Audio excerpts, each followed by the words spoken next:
नमस्कार।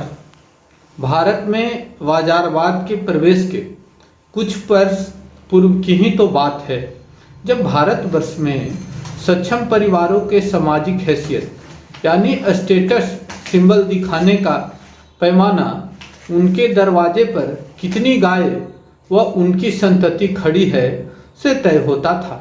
जबकि आज के संदर्भ में स्टेटस सिंबल का पैमाना पूरी तरीके से बदल चुका है।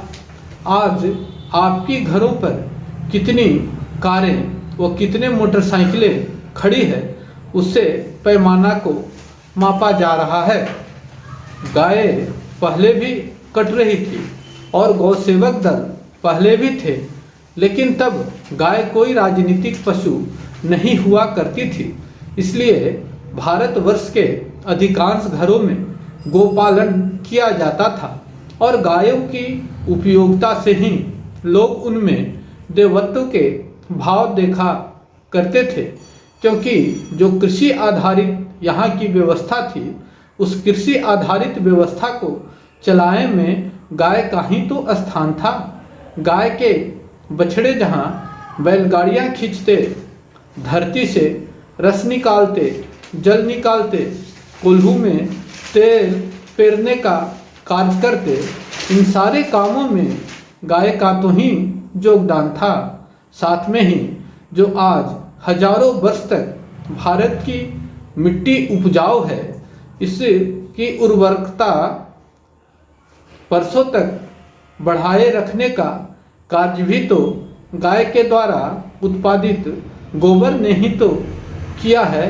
इन्हीं सब कारणों से कुछ अर्थों में माँ से भी बड़ा स्थान भारतवासियों ने गाय को दिया, क्योंकि मरने के बाद भी तो इन्होंने अपना शरीर हम लोगों के लिए ही तो दान किया है। लेकिन आज जब सामाजिक हैसियत का पैमाना बदला, स्टेटस सिंबल का पैमाना बदला, तो उस पैमाने के तहत जब सेवा भाव कौन करे में बदल गया और बाजार के चश्मे से हम अलग अलग तरीके से देखने लगे, क्योंकि उस तरीके में पूंजी ही ब्रह्म है और मुनाफा ही धर्म है हो गया, तो फिर गायों को कटने से कौन बचा सकता था।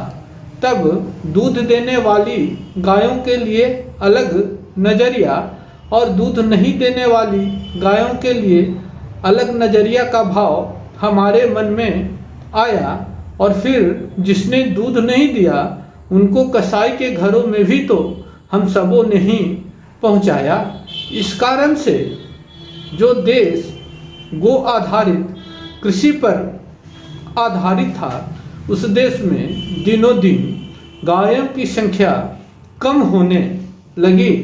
और फिर इस देश में आज जब गायों की संख्या अत्यधिक कम है, तब शोर अधिक है, गोरक्षा दल अधिक बने हैं।